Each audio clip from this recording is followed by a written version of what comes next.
বিসমিল্লাহির রহমানির রহিম। শুরু করছি অনলাইন ক্লাস। আজকে তৃতীয় পর্বে আলোচনা আসছি কমপ্লিটিং সেন্টেন্স নিয়ে। গত ক্লাসে টাকোশন নিয়ে আলোচনা হয়েছিল, তোমরা আশা করি বুঝতে সক্ষম হয়েছো। যদিও কোথাও কোনো সমস্যা হয়ে থাকে কমেন্টস বক্সে জানাবে, ইনশাল্লাহ আমি সমাধান করার চেষ্টা করব। তো কমপ্লিটিং সেন্টেন্স নিয়ে আলোচনা করছি, সবাই মনোযোগী হও।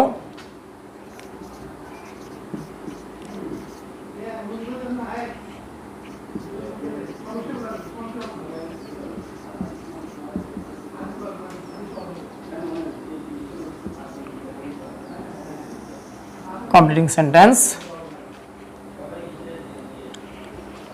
সেন্টেন্স সম্পর্কে একটু প্রাথমিক ধারণা দেওয়া যাক। অসম্পূর্ণ বাক্যকে সম্পূর্ণকরণ। রুল 1,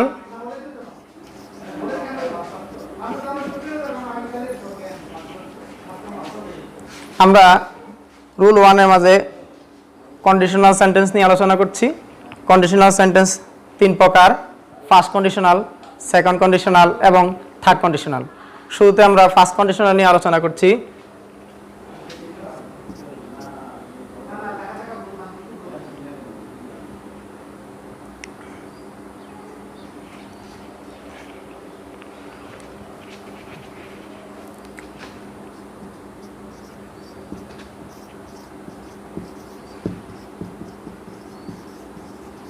ফার্স্ট কন্ডিশনাল,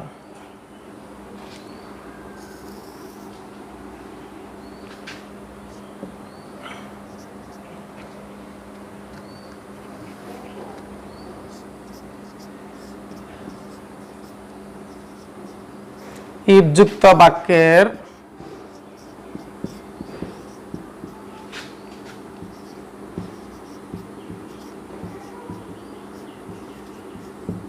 প্রথম অংশটি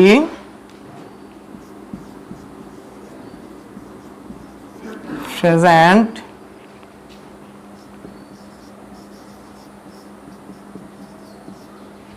indefinite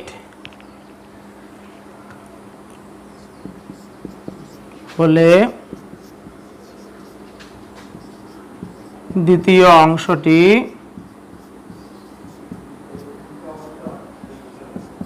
future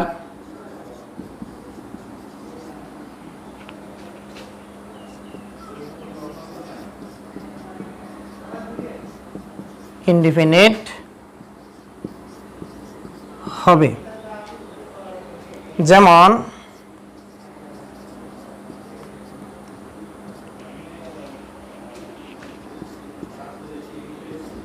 if you come, যদি তুমি আসো,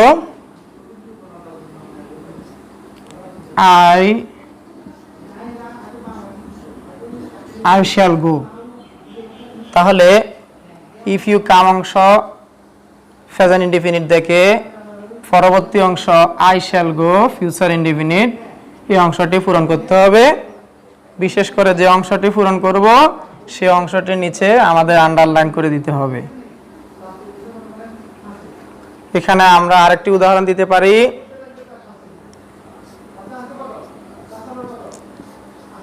if he wants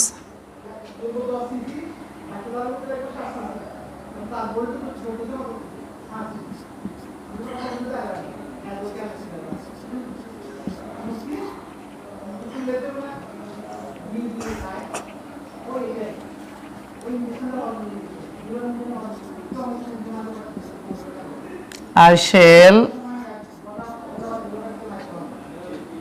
help him। তাহলে আবারও লক্ষ্য করো, ইফযুক্ত বাক্য প্রথম অংশে সাবজেক্টের পরে প্রেজেন্ট ইনডিফিনিটের ভার্ব রয়েছে, তাহলে আমাদের পরবর্তী অংশকে ফিউচার ইনডিফিনিট করতে হবে। তাহলে সাবজেক্টের পরে শ্যাল আসবে এবং মূল ভার্বের রুট ফর্ম এবং অবজেক্ট বসবে, এবং যে অংশটা আমাদের পূরণ করতে হবে সেই স্থানে আমাদের আন্ডারলাইন করে দিতে হবে। আমাদের ফার্স্ট কন্ডিশনাল শেষ হলো। আশা করি তোমরা বুঝতে সক্ষম হয়েছো। এবার আমরা সেকেন্ড কন্ডিশনাল নিয়ে আলোচনা করব।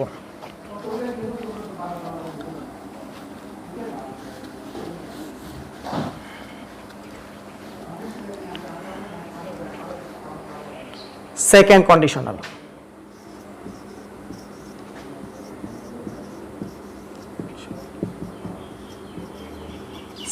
কন্ডিশনাল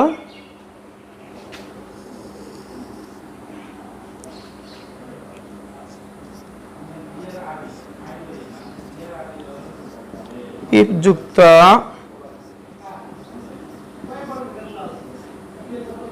বাক্যের প্রথম অংশটি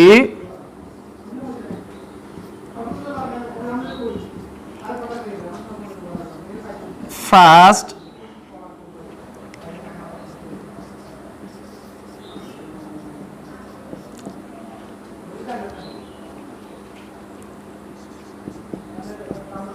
ইনডিফিনিট হলে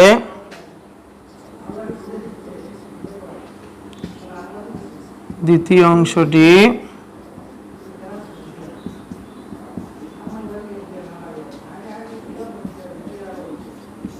ফার্স্ট কন্ডিশনাল হয়।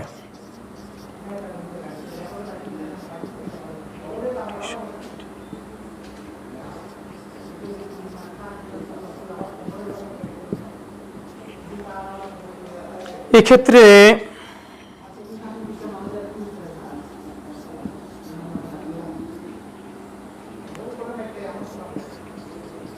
ফার্স্ট কন্ডিশনাল সমান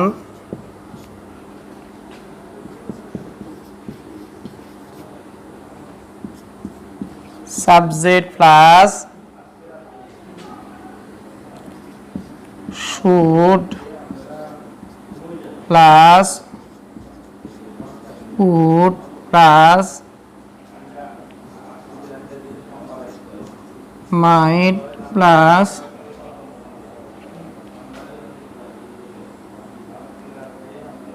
would should might plus could plus মূল ভার্বের প্রেজেন্ট ইনডিফিনিট বা সংক্ষেপে B1। আমি আবার বলছি, লক্ষ্য করো সবাই, ইফ যুক্ত বাক্যের প্রথম অংশটি ফার্স্ট ইনডিফিনিট হলে দ্বিতীয় অংশটি ফার্স্ট কন্ডিশনাল হয়। এক্ষেত্রে ফার্স্ট কন্ডিশনাল সমান আমরা জানলাম সাবজেক্ট প্লাস শুড অথবা উড অথবা মাইট অথবা কুড প্লাস মূল ভার্বে রুট ফর্ম বা প্রেজেন্ট ইনডিফিনিট ফর্ম হবে। এবার আমি উদাহরণে যাচ্ছি।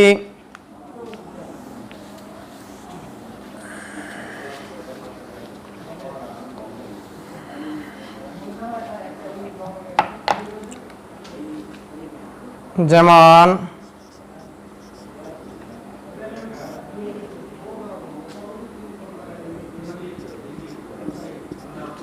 if he wanted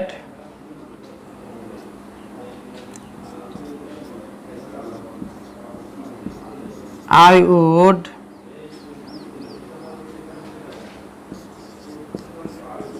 help him। তাহলে এই অংশে প্রথম অংশে আমাদের সাবজেক্টের পর মূল ভার্বের B2 মানে ফার্স্ট ইনডিফিনিট, এই অংশটা দেখে পরবর্তী অংশ করতে হবে ফার্স্ট কন্ডিশনাল। তাহলে সাবজেক্টের পরে কি আসলো? উড আসলো এবং মূল ভার্বে রুট ফর্ম বা প্রেজেন্ট ইনডিফিনিট, এরপর অবজেক্ট বসলো। আমরা যে অংশটা সম্পূর্ণ করলাম সেখানে আন্ডারলাইন করে দেখালাম পুরোটা। আশা করি তোমরা বুঝতে সক্ষম হয়েছো।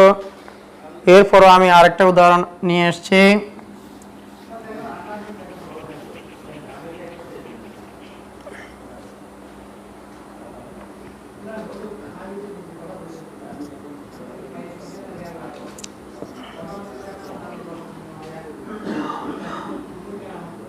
if she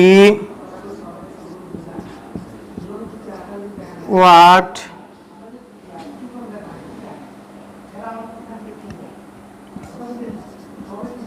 hard, যদি সে কঠোর পরিশ্রম করত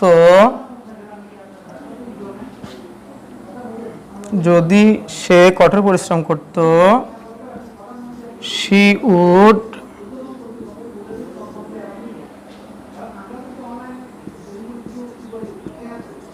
shine in life, সে জীবনে সফল হতে পারত। ব্যাখ্যাটা আগের মতো, এদিকে প্রথম অংশে ফার্স্ট ইনডিফিনিট মূল ভার্বের বি2, আর এই অংশটা দেখে পরবর্তী অংশ করলাম ফার্স্ট কন্ডিশনাল, সাবজেক্টের পরে উড আসলো, মূল ভার্বের রুট ফর্ম হলো, বাকি অংশ বসে গেল।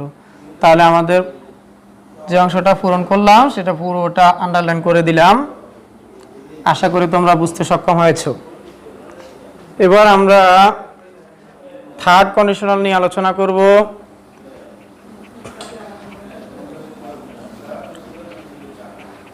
এই অংশটা ছিল রুল 2। এখন আমরা আলোচনা করব রুল 3 নিয়ে।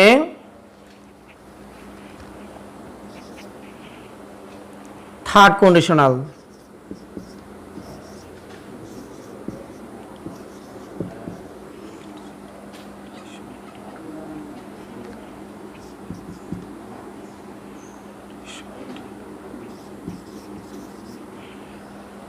থার্ড কন্ডিশনাল,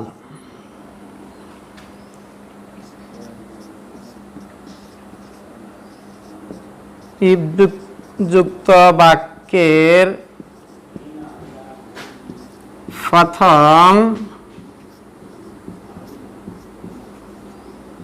অংশে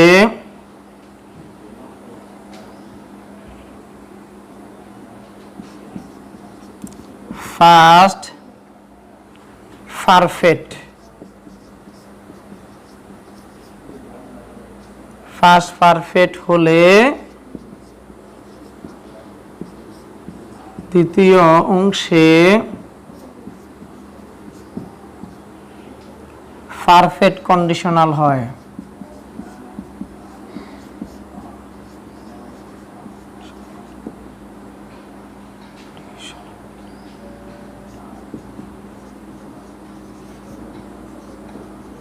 পারফেক্ট কন্ডিশনাল হয়।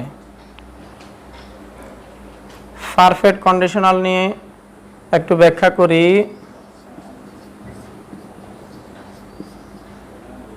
Perfect conditional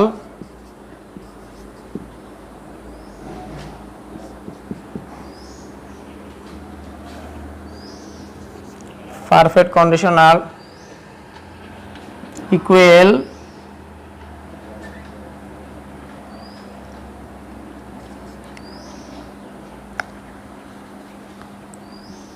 subject plus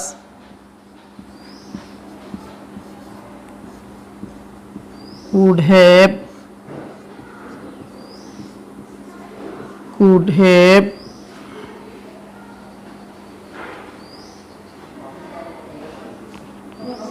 might have should have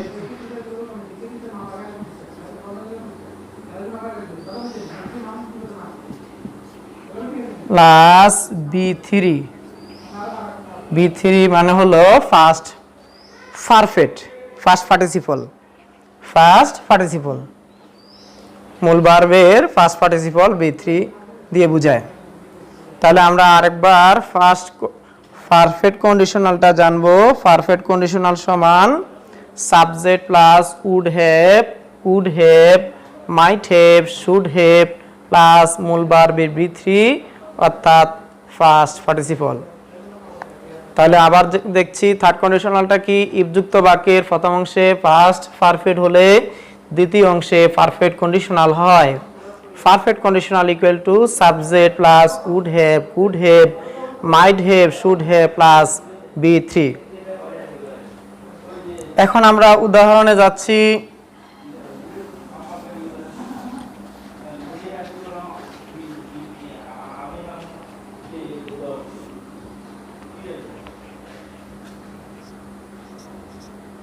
If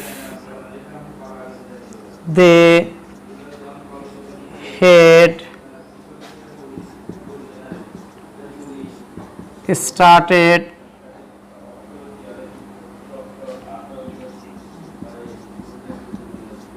earlier,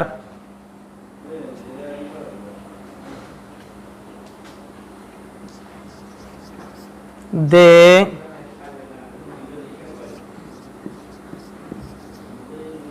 would have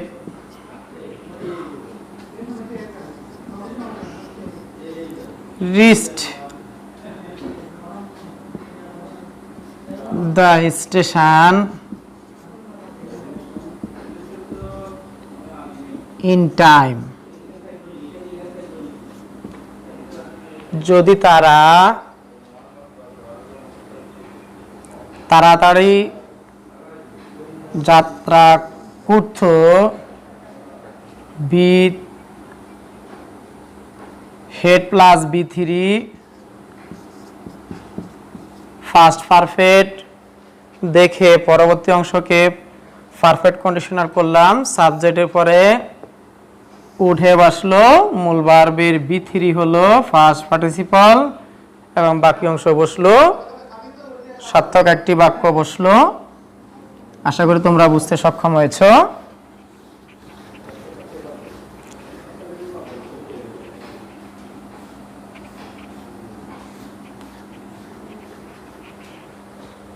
আমরা এবার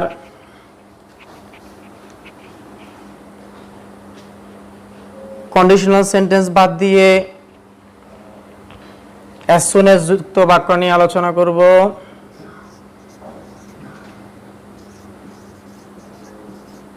as soon as এর অর্থ হলো যেই মাত্র, যেই মাত্র। এখানে রুল হবে 4।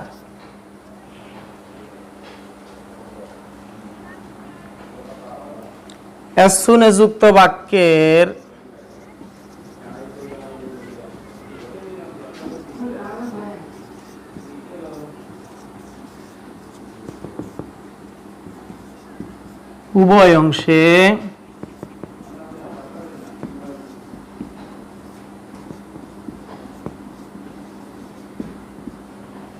উভয় অংশে ফার্স্ট ইনডিফিনিট হয়, উভয় অংশে ফার্স্ট ইনডিফিনিট হয়। তাহলে আমরা আবার লক্ষ্য করি as soon as অর্থ হলো যেই মাত্র, as soon as যুক্ত বাক্যের উভয় অংশে ফার্স্ট ইনডিফিনিট হয়। যেমন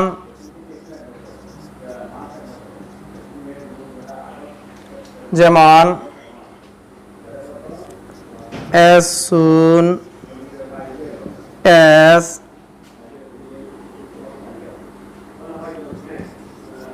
the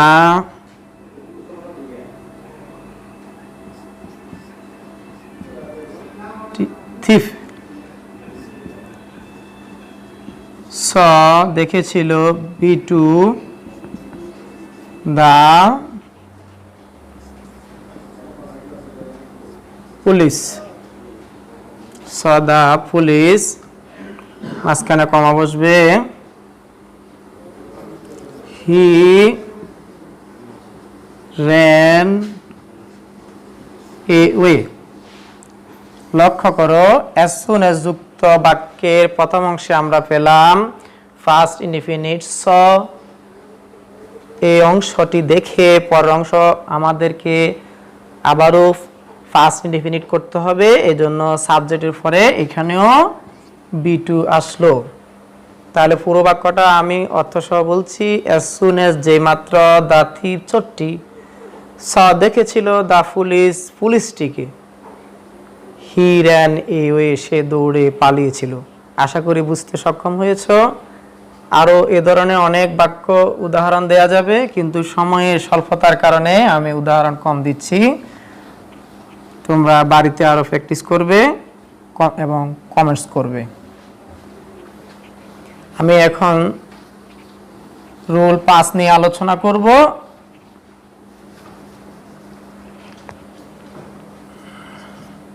রুল 5-এ আসবে no sooner had, hardly had, scarcely had. এগুলোর অর্থ হয় এরকম যেতে না যেতে, খেতে না খেতে, করতে না করতে, দেখতে না দেখতে। আমি লিখে দিচ্ছি, একটু খেয়াল করো সবাই ভালোভাবে। No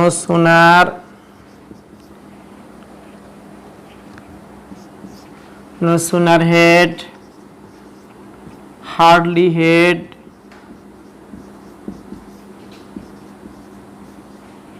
scarcely head।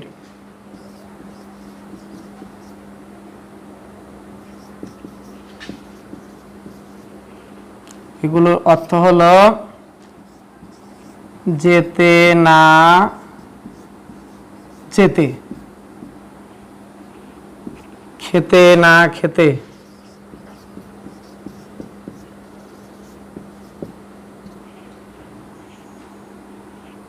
দেখতে না দেখতে।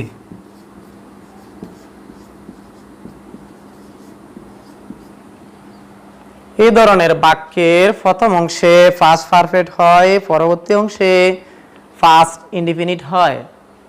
নো সুনার হেড দিয়ে বাক্য হলে মাঝখানে কমার স্থানে যেখানে অ্যাজ সুন অ্যাজ বসছিল সেখানে কমার ছিল, এর ক্ষেত্রে ওই কমার স্থানে দেন বসবে। হার্ডলি হেড এবং স্কার্সলি হেড হলে মাঝখানে হোয়েন হবে, আর বাকি নিয়ম একই থাকবে। সবাই মনোযোগী হও, আমি এখন উদাহরণের দিকে যাচ্ছি।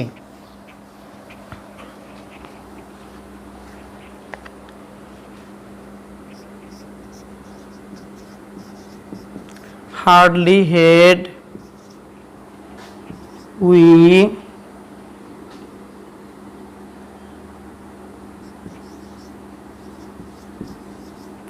reached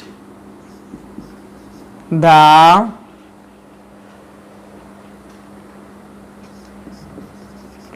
station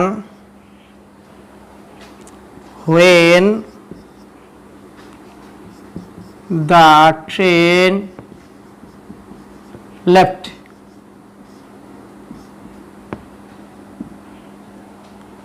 তাহলে হার্ডলি যুক্ত বাক্য, হার্ডলি হেড যুক্ত বাক্যের কারণে সাবজেক্টের পরে মূল ভার্বে বি3 ফার্স্ট পার্টিসিপল এবং হেড এই দুই অংশ দেখে বুঝে নিলাম হোয়েনের পূর্ব অংশ ফার্স্ট পারফেক্ট এবং হার্ডলি যুক্ত বাক্য। এই জন্য পর অংশটাকে ফার্স্ট ইনডিফিনিট করতে হবে। বি2 লেফট আসলো, মাঝখানে কনজাংশন হিসেবে বা কানেক্টর হিসেবে হোয়েন যুক্ত হলো। পুরো অংশটি হলো অর্থইভাবে hardly had we reach the station when the train left. আমরা স্টেশনে পৌঁছতে না পৌঁছতে তখনই ট্রেনটি চলে গিয়েছিল। প্রিয় শিক্ষার্থীরা, আশা করি বাক্যটি বুঝতে সক্ষম হয়েছ। এখানে নো সুনার হেড দিয়ে একটি বাক্য দিচ্ছি। এবার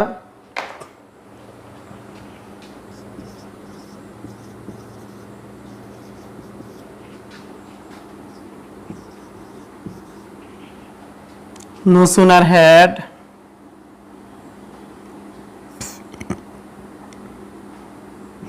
he seen me, সে আমাকে দেখতে না দেখতে।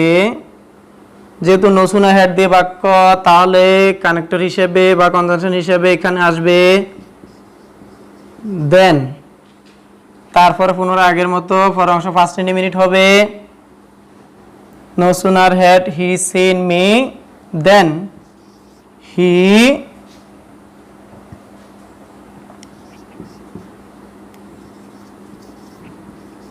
স্টুড আপ, সে দাঁড়িয়ে গিয়েছিল। তাহলে আমরা রুল 5-এ এখানে 3 প্রকার বাক্য নিয়ে আলোচনা করলাম। No sooner had, hardly had এবং স্কার্সলি হেড থেকে 2 প্রকার নিয়ে আলোচনা হয়েছে। স্কার্সলি হেড দিয়ে বাক্য হবে হার্ডলি হেডের মতোই। আশা করি তোমরা বুঝতে সক্ষম হয়েছো, বাড়িতে আরও প্র্যাকটিস করবে, ইনশাআল্লাহ তোমরা বুঝতে সক্ষম হবে বলে আমি আশা করি।